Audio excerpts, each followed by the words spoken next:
दोस्तों, आज हम इस वीडियो में इलेक्ट्रिकल की और कुछ इम्पोर्टेंट ऑब्जेक्टिव क्वेश्चन के बारे में डिटेल में डिस्कशन करेंगे।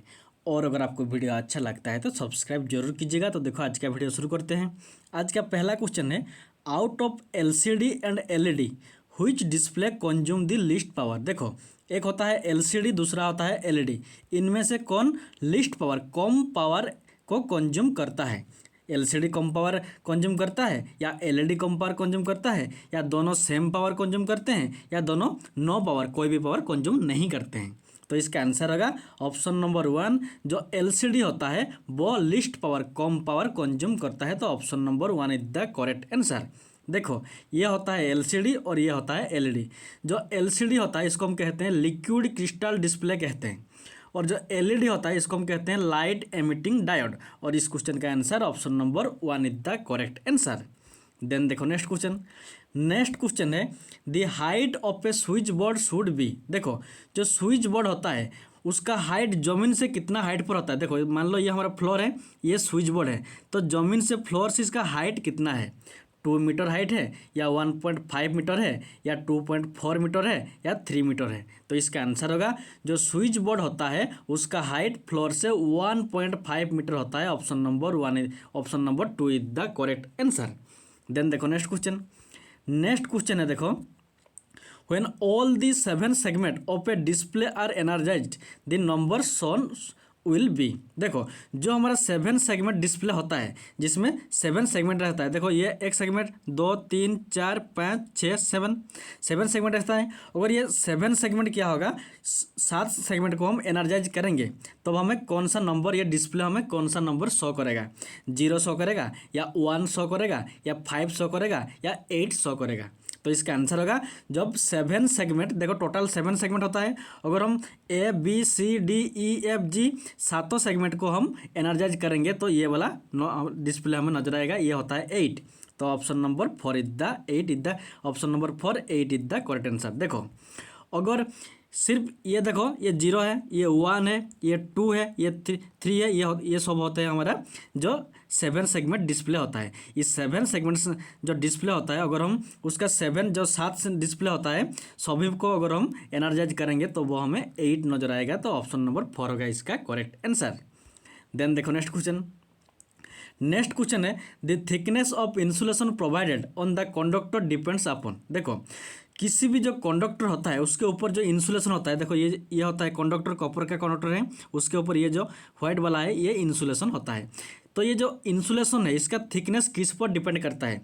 जो करंट कंडक्टर होता है उसमें जितना करंट रेटिंग होता है उस पर इसका थिकनेस डिपेंड करता है, या इसका वोल्टेज रेटिंग पर इंसुलेशन का थिकनेस डिपेंड करता है, या करंट रेटिंग और वोल्टेज रेटिंग दोनों के ऊपर डिपेंड करता है, या इनमें से किसी के ऊपर डिपेंड नहीं करता है? हमारा जो इंसुलेशन होता है उसका थिकनेस किसी पर डिपेंड नहीं करता है। तो इसका आंसर होगा, किसी भी कंडक्टर के ऊपर जो इंसुलेशन होता है उसका थिकनेस उसका जो वोल्टेज रेटिंग होता है उस पर डिपेंड करता है। Option number 2 is the correct answer. अगर ज़्यादा वोल्टेज रहेगा कंडक्टर में तो ये जो इंसुलेशन है इसका थिकनेस भी ज़्यादा रहेगा, और अगर कम करंट रहेगा कंडक्टर में तो ये जो कंडक्टर का जो इंसुलेशन होता है इसका थिकनेस भी कम रहेगा। तो इसलिए option number 2 is the correct answer. Then देखो next question. Next question, energy meter for connection has dash terminal. देखो, जो एनर्जी मीटर होता है उसमें कनेक्शन के लिए कितना टर्मिनल रहता है? 2 ही टर्मिनल रहता है, या 4 टर्मिनल रहता है, या 6 टर्मिनल रहता है, या 8 टर्मिनल रहता है? तो इसका आंसर होगा, जो एनर्जी मीटर होता है उसमें हमारा 4 टर्मिनल रहता है। Option number 2 is the correct answer. ये वाला फिगर देखो, ये हमारा एनर्जी मीटर होता है, इसमें इनपुट के लिए 2 टर्मिनल रहता है और आउटपुट के लिए 2 टर्मिनल रहता है। तो टोटल 4 टर्मिनल रहता है। तो इसलिए जो एनर्जी मीटर होता है उसको जब हम कनेक्शन करते हैं तो हमें 4 टर्मिनल रहता है। Option number 2 is the correct answer. Then देखो नेक्स्ट क्वेश्चन। नेक्स्ट क्वेश्चन देखो, सीलिंग रोज इज यूज। जो सीलिंग रोज होता है उसको हम सिर्फ सीलिंग फैन और ट्यूबलाइट के लिए यूज करते हैं, या लाइट स्विच के लिए यूज करते हैं, या सेफ्टी ऑफ सर्किट का जो सेफ्टी होता है सेफ्टी के लिए यूज करते हैं, या इनमें से ऑल मीन सभी के लिए हम सीलिंग रोज को यूज करते हैं? तो इसका आंसर होगा, जो सीलिंग रोज होता है उसको हम सीलिंग फैन और ट्यूबलाइट के लिए यूज करते हैं। Option number 1 is the correct answer. देखो, ये जो फिगर है ये हमारा सीलिंग रोज है। देखो, ये जब हम ये देखो ये होता है सीलिंग रोज, जब हमें ट्यूबलाइट या फैन लाइन का कनेक्शन करना होता है तब इसको निकाल कर इधर हमें कनेक्शन करना होता है। उसके बाद इसको यहाँ पर फिर से बंद कर दिया जाता है और उसके बाद सीलिंग फैन और ट्यूबलाइट उसका फंक्शन करता है। तो option number 1 is the correct answer. Then देखो नेक्स्ट क्वेश्चन। नेक्स्ट क्वेश्चन है the cable which connect the distribution line to consumer energy meter is called.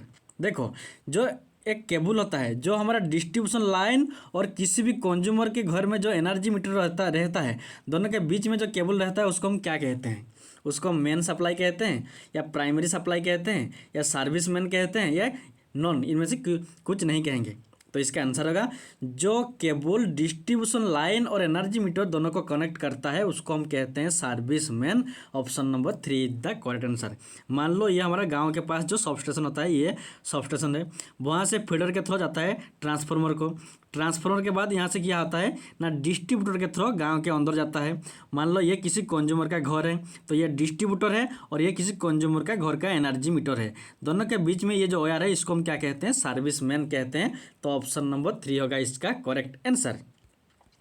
Then देखो next question. Overhead line generally use. देखो जो overhead transmission line है ये देखो ये overhead transmission line का इलेक्ट्रिक पोल है और ये जो स्मॉल देखो ये वायर है। जो ओवरहेड ट्रांसमिशन लाइन का जो वायर होता है वो कॉपर का होता है या एल्यूमिनियम का होता है या ACSR का होता है या नॉन। तो इसका आंसर होगा जो ओवरहेड ट्रांसमिशन लाइन होता है उसका जो कंडक्टर होता है वो हमारा नॉर्मली ACSR का होता है। ये जो फिगर है ये हमारा ACSR का होता है। ACSR means aluminium conductor steel reinforced. ये जो वायर है ये एल्यूमिनियम कंडक्टर स्टील रेनफोर्स्ड या ACSR वायर है। तो इसीलिए ओवरहेड ट्रांसमिशन लाइन का जो कंडक्टर होता है वो ACSR का बना हुआ होता है। Option number 3 is the correct answer. इसमें देखो जो एल्यूमिनियम होता है, एल्यूमिनियम मीन्स ये जो ऊपर में जो वायर है ये एल्यूमिनियम का है, इसके थ्रू करंट फ्लो होता है। बीच में जो ये वायर है ये स्टील का है, इसका काम क्या होता है? जो स्टील का वायर होता है ये मैकेनिकल सपोर्ट करता है। तो option number 3 is the correct answer. Very very important question. Then देखो next question. This figure represent. देखो ये जो फिगर है ये SCR सिलिकॉन कंट्रोल रेक्टिफायर का फिगर है या फील्ड इफेक्ट ट्रांजिस्टर FET का फिगर है या फोटो एमिसिव डायोड का फिगर है या टनल डायोड का फिगर है। तो इसका आंसर होगा देखो ये डायोड जैसा ही है लेकिन एक ज़्यादा टर्मिनल ज़्यादा है, गेट टर्मिनल ज़्यादा है। ये हमारा SCR का है, सिलिकॉन कंट्रोल रेक्टिफायर का फिगर है। Option number 1 is the correct answer. ये होता है एनोड, ये होता है कैथोड और ये होता है गेट। ये इसे भी होता है, ये देखो ये रहता है PN रहता है। जो P टाइप होता है उसको हम एनोड कहते हैं, N टाइप को कैथोड कहते हैं और इधर हमारा गेट टर्मिनल रहता है। तो ये होता है ऑप्शन नंबर 1 SCR का फिगर है। देन देखो next figure. Next question. DC forward voltage is needed to emit light in case of. देखो इनमें एक है LED लाइट एमिटिंग डायोड, दूसरा है लिक्विड क्रिस्टल डिस्प्ले, तीसरा है वो दोनों, चौथा है इनमें से कोई भी नहीं। इनमें से कौन सा ऑप्शन करेक्ट होगा? कौन सा जो लाइट एमिट करते, लाइट को निकलने के लिए, लाइट एमिट करने के लिए फॉरवर्ड DC वोल्टेज की ज़रूरत होता है। LED के लिए फॉरवर्ड DC वोल्टेज की ज़रूरत होता है या LCD के लिए या दोनों के लिए या इनमें से किसी को फॉरवर्ड DC वोल्टेज की ज़रूरत नहीं होता है जब ये लाइट को एमिट करता है। तो इसका आंसर होगा जो लाइट एमिटिंग डायोड होता है वो क्या करता है? जब ये लाइट को एमिट करता है LED, जब लाइट एमिट करता है तो ये DC फॉरवर्ड वोल्टेज का यूज किया जाता है। डायोड का सिंबल कुछ ऐसा ही रहता है, ये होता है डायोड का ये LED का सिंबल रहता है और ये हमारा फॉरवर्ड बायस मीन्स ये पॉजिटिव को हम पॉजिटिव के साथ कनेक्शन करते हैं और नेगेटिव को नेगेटिव के साथ कनेक्शन करते हैं। ये फॉरवर्ड बायसिंग में काम करता है। तो option number 1 is the correct answer. और आज के लिए इतना ही। Thanks for watching. और अगर आपको वीडियो अच्छा लगता है तो सब्सक्राइब जरूर कीजिएगा।